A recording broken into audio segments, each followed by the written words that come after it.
Welcome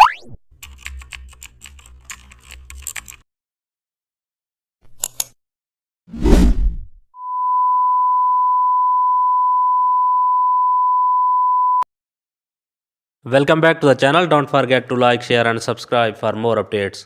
Today we are exploring an amazing topic of Photoshop, how to create smooth skin retouch in Photoshop.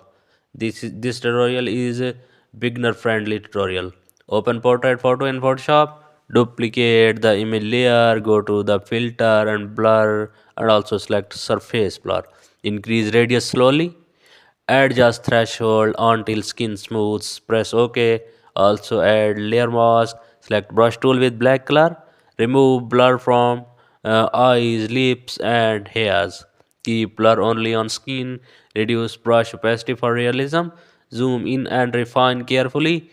Toggle layer visibility to compare. Skin looks natural. Retouch complete. Thanks for watching.